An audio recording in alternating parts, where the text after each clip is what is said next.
Good morning and welcome to the show, and thanks for waking up with us this morning. Yes, it may be winter, but you know what? We live in Florida and it is summer all year round. And to remind us of that, we have a friend here from down the beach here. Steve Ortner from Gulf Wind Paddle. Is that right? Gulf Wind Paddle and Surf in Santa Rosa Beach. Gulf Wind Paddle and Surf in Santa Rosa Beach. Now, summertime all year round down here, isn't it? Absolutely. We've got the best paddling anywhere. Yeah. And we paddle pretty much 12 months a year down in Santa Rosa and pretty much the Panhandle in general. We've got great water and it's a great thing to do. Now, how did you get into this business? I mean, when you were a little kid, did you say, hey, I want to own a surf shop someday? You know, well, most kids want to be firemen or something. That's right. I did a little surfing kind of growing up down in the coast of Florida, down in Pompano Beach. And we moved down here 3 years ago from Atlanta, and we just fell into this business. We got the Walton County dealership for boat paddle boards. They make a great board. Which is an international brand. It's really exploded. You're right, Don. We're in 157 dealers now in a dozen countries, and we're growing leaps and bounds. Do you find that people are getting more involved in these type sports? Because it used to be just a real niche for young people. Do you see people of all ages coming into your store? Absolutely. It's a broad demographic. I'm 52 and I'm paddling and I'm loving it. I just had my knee replaced, so it's a good therapy for getting my knee back in the shape of things. So we've got a lot of folks that are jumping into it in their 50s, 60s, and 70s. Yeah. So it's great for the whole family. It's a social thing to do and get you outdoors and enjoying the nature. Yeah, what's not to like, especially this time of year. I know in summertime I was hating Florida, and this is my open apology to the state of Florida. I'm sorry about all the bad things I said about you this summer. I'm back in love with you again, though, because the weather's cooled down a little bit, and it's never too cold to go to the beach down here, is it? It's not. You can really get out and enjoy it, and this time of year is probably the best water conditions that we have. It gets crystal clear. The water's still warm. The air cools down a little bit, so you can spend more time out in the sun. Yeah, absolutely. So now you brought some things along. I'm looking at these little boards. Now these are for display only, right? That's correct. You can't really paddle those. They're a little too small. Most paddle boards are about 12 foot in length, 10 to 12 foot. So they're a little too big to carry around, but we carry these to our trade shows with us. Yeah, so the paddle boarding, I tried it once, and I kind of had to come to grips with how uncoordinated I really am. Now, if with a little practice, you think I could get the hang of it? Oh, you can get the hang of it. And a lot has to do with the design and the construction and engineering goes into the paddle board. And that's one thing that Boat has going for it. They're an engineered board. They're very stable. They're very light, and they're very strong. So anybody like yourself and myself, if we can paddle it, then anybody can paddle it. If old guys like us can do it, anybody can do it, I suppose. Right. We've got to run off to the local weather, but on the other side of that, let's talk about some more of the products that you sell out there, and maybe who your typical clients are there. That sounds great. We'll be right back after your local weather, brought to you by the West Pittman Law Firm. westpittmanlawfirm.com.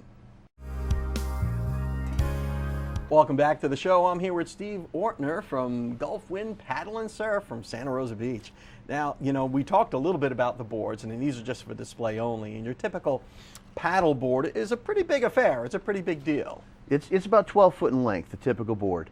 But it holds 350 pounds of weight, and you can put pretty much anybody, your brother and their dog, on the board and go paddling all day. I know, and if you're like me and you probably need a little exercise, it seems like a good core workout. It's a great workout. Lose a couple inches around the waist. Oh boy, more than a couple. Now, what else do you sell out there? You got the paddle boards, obviously. We do. What's this thing, this Yeti business? What's that all about? Yeti's hit another home run. This is their new soft cooler that they just came out with. And it's a soft cooler that holds about 6.5 gallons of fluids. Keeps it cold for 4 days. It doesn't leak. It's waterproof, and you can just bang anything you want in that thing. Yeah, that's great. Yeah, it seems so sturdy too, man. I mean, this thing is. It looks like it could take a beating. It's built to military specifications, so it's a great bag. We sell the Yeti Ramblers up here too, and those are a huge seller. And you have them in different sizes here. I'm going to reach off camera here, but yeah, look at this thing. Oh, they're stainless steel. They hold ice for a couple days. They never sweat. Yeah. Take them everywhere you go. They're a wonderful little drink cup, and Yeti's always making great stuff on the market out there. I would imagine not only sportsmen, you know, people who are boaters or whatever, or campers would enjoy stuff like this, but gift giving. I mean, Christmas is around the corner. You're right. We got a lot of those in stock, and I think they're going to go like hotcakes over Christmas. Yeah, and you know how those hotcakes go. That's right. They go like hotcakes. They go fast. But this is a real sturdy thing. You've got different sizes. It's sort of like a his and a hers, you know. Exactly. And of course, you probably have all the accoutrements that go along with this type of sport. in your store, don't you? That's right. Boat's really our flagship brand that we carry inside the store, but everything else is top of the line that really goes on the water with you. We've got the Yeti coolers, the GoPro cameras, Oakley sunglasses, we have Naqua underwater lights. We've got everything really to accompany your day out in the water. How about apparel? You have clothes We've and hats? We've got T-shirts, we've got shorts, we've got all kinds of stuff in there. We've got a furniture line that we carry. We've got some outdoor artwork that we're carrying now as well. So we're really trying to make it a full service shop. When we shop so in the everything store. having to do with the beach, everything having to do with paddle boarding or whatever, you can get it all there, one-stop shopping. Absolutely, that's our goal. That's awesome stuff. And again, holidays are around the corner, and now's the time to start shopping for that stuff. Now, if someone wanted to get in touch with you or visit your store, how could we get in touch with you? Well, we're right down off of 98 in Santa Rosa Beach. We're right near Louie Restaurant at VKI, and stop in to see us there, 4552 US Highway 98 West. That's Santa Rosa Beach, and the telephone number is 850-502-4357. And can we find you on Facebook, or do you have a website? Check us out on Facebook. That's the best way to keep in touch with us. Yeah, we get to see some of your stuff on Facebook. Absolutely, a lot of video too. Yeah. Well, Steve Wartner, thanks so much for keeping summer alive, and you're welcome back to the show anytime. Thanks, Don. Appreciate it. And good luck. Keep pedaling out there. See you soon. And we'll be right back after your Mad Hatter Minute.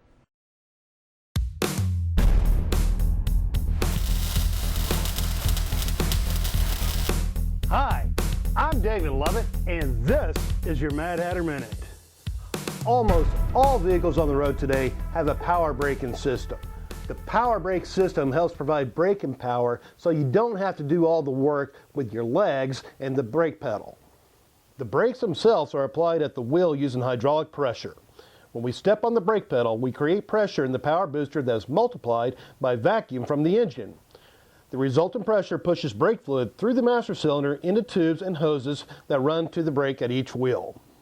If there's a problem with the power brake booster, your pedal usually gets extremely hard due to the lack of vacuum coming from the engine. If your pedal gets extremely soft or gets extremely mushy, that's an indication of another problem, usually a hydraulic leak. A leak gives pressurized fluid somewhere to go other than to the brakes, so stopping power is reduced. Lose enough fluid and you can't stop at all. Of course, that can be very dangerous. Brake fluid also attracts moisture, which can lead to rust. Not a good thing for anti-lock brake systems. Also, water into the limes can be heated and create steam. When you create the steam, the hydraulic pressure is reduced and your braking power is reduced as well. If you haven't had your brake fluid changed in a number of years, you might want to consider that. A final word, make sure you use the recommended brake fluid for your vehicle. Using the wrong type of brake fluid can result in total failure of the braking system. I'm David Lovett, and that has been your Mad Hatter Minute. Hey folks, this is Joshua Brown with Mad Hatter on 23rd Street. Is your check engine light on? If it is, text MADHAT28, that's MADHAT28, to 24247 and we'll check it for free. Welcome back to the show. I'm here with Heather Noyes from Raymond James Financial, and we're going to get some financial tips for the week. Welcome back to the show, Heather. Thanks for having me. You know, we were talking off camera about charitable donations. Has anything changed this year from years previously, or anything we need to know? Not anything necessarily has changed. It's we're getting toward the end of the year. People become more charitably inclined. Yes. And a lot of times people are looking for tax deductions as well come year end. And gifting to charities is one way that you can get a substantial tax deduction. As a financial planner, do you work charitable donations into someone's financial plan? Absolutely. It's a part of individuals' plans, and I have a lot of clients too that maybe don't have children, so we work it out to where they're either gifting to charities now or perhaps setting it up to after they've passed away to give to the charities. Yeah, rather than leave it to your cat or something. I have had that happen. Really? Really. Oh, one heck of a cat. Golly. So. Yeah, so I guess if you don't have kids, I mean, you got to do something with it.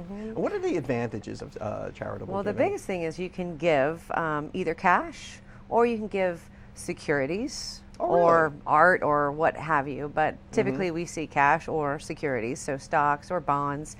You can gift to a charity as much cash as you want, and you can deduct up to 50% of your adjusted gross income.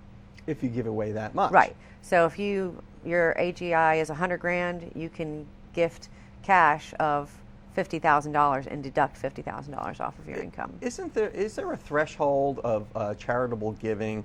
You've got to reach a certain level before it becomes deductible or an advantage? Well, you have to be able to itemize your deductions for sure. But if you're giving that kind of money too, you're going to qualify for itemization. So if you're just a regular person and you're just like dropping clothes off at Goodwill or making donations to your church, does that even help? It can help if you are itemizing your deductions on your tax returns. And for married, the standard deduction's about, I think it's 11 or 12,000, somewhere in that range. So your deductions would need to be higher than 11 or 12,000 to benefit from dropping those clothes off at Goodwill. But always, But it is an incentive to give then. Absolutely. It's a big incentive to give. Absolutely. I mean, and do many people do that? I saw a chart recently, and I think maybe I saw it in Fox News or something, and it was a map of the United States, and it had where most charitable giving took place. Where was that? In the Southeast, where we live, and in Utah. Wow. Utah was the standout. Right. And I think that there might be a lot of religious stuff going on there. And I guess people would leave money to their churches or help their Absolutely. churches out. And there's some people don't like to give while they're alive or that substantial, like what I was mentioning, hundreds of thousands or something along those lines. But there's some ways that you can give, get a tax deduction, and still benefit from the money. There are some things, I don't know how much time we have. We have charitable lead trusts, charitable remainder trusts, and those both can be created to where you make the donation to the trust and receive the income off of it, and then at your death, the lump sum goes to the charity. Or flip. Go ahead. No, so you create a trust, you actually get dividends from that trust, but when you pass, it reverts to the charity. Right, and you get the tax deduction now. And then there's another reverse of that where you can put it into the trust, you get the full tax deduction, and the charity gets the income, and when you pass, your heirs get the lump sum.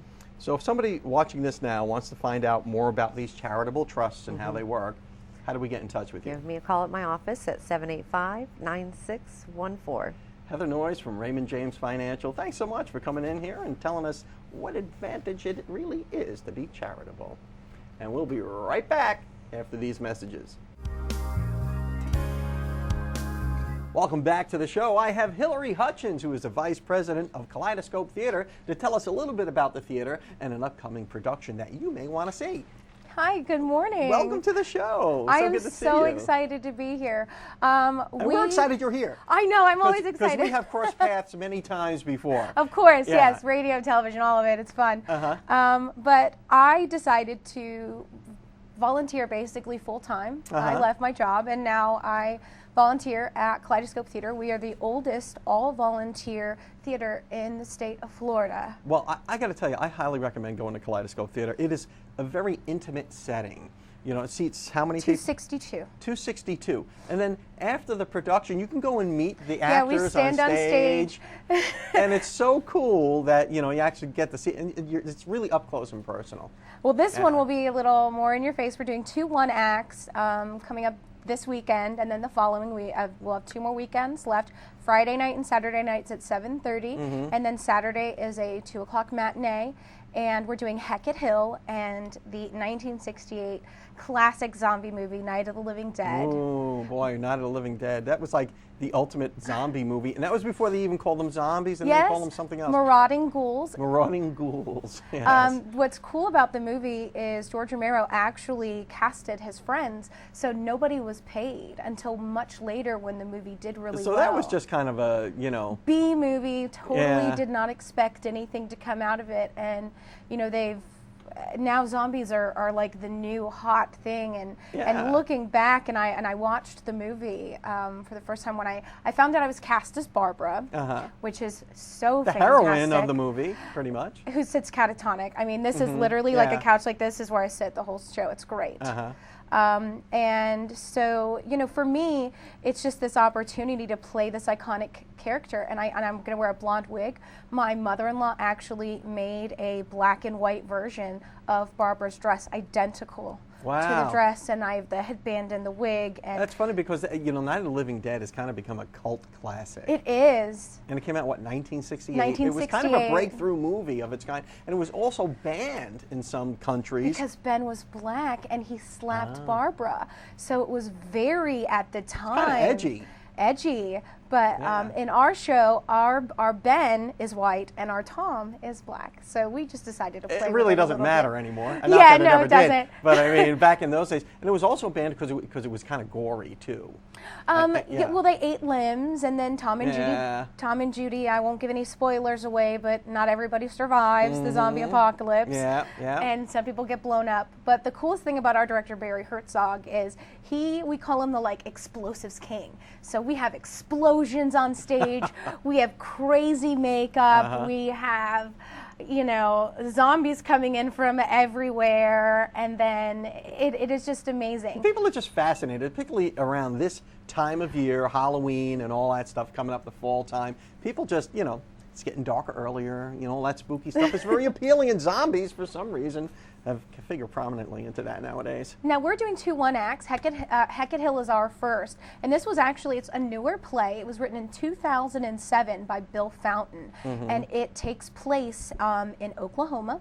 It is 6 cyclists who meet on a reunion, and they go to this secluded cabin, and something is there.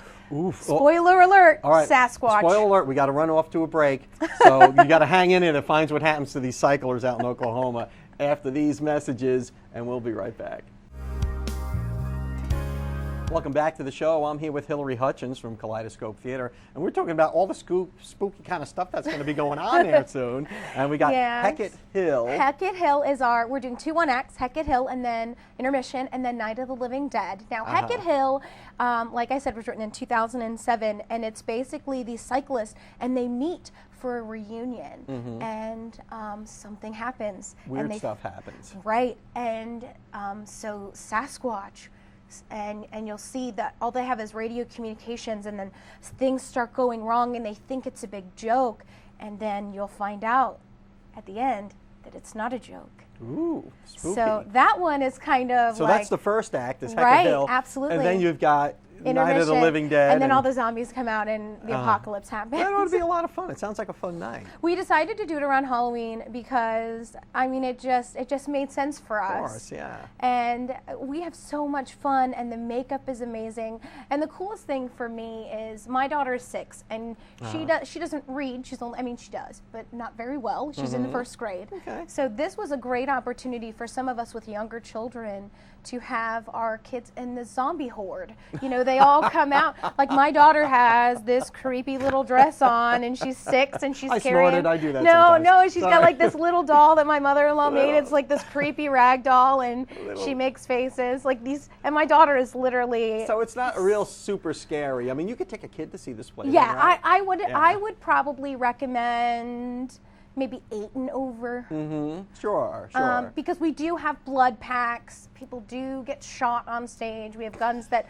Good family fun, sounds like Well, to me. I mean, if you've seen the movie, you know how it ends. So we do have a gun that actually shoots fire. It's a stage gun that was made specially for Kaleidoscope a couple years ago. So it actually shoots, and then like fire comes out of the end of this rifle, and we do explosions. So if your child has.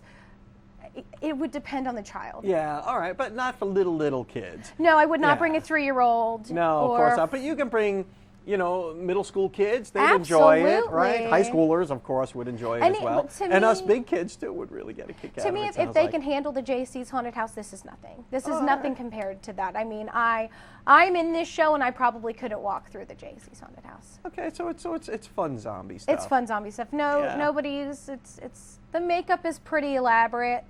But well, I got to tell you, I just love the Kaleidoscope Theater. My family loves the Kaleidoscope. We just love the whole atmosphere, only because it's not this big, massive thing with, you know, hundreds and hundreds of people. It really is an intimate setting. You get to meet the actors, and some of the actors you may already know because they're your friends and neighbors. yeah, and that's the cool thing is we are a community theater, and we do have open auditions, and anybody's welcome. Anybody's welcome to come volunteer. Like I said, the people like me, I love to be on stage, and to the people that clean the toilets, like everybody has a job there, and nobody gets paid, and for some reason we just love it. We If build somebody the wants to sets. see this play, how do we do that? How do we get in touch with Well, you guys? there's two things that come with this particular play. We actually paired up with Panama City JC's, and you can get a ticket for $16 for both. And our regular admission price is $16. So basically, you get the JC's haunted house ticket for free, and all you have to do is call 850-265-3226 and ask for the combination ticket. Heather Hutchins, we're going to have to let that be the last word because we're so out of time. But good No, luck with thank Night you of the so Living much. Dead and all that other stuff that's going on out there. And get to the Kaleidoscope Theater and get scared this Halloween season.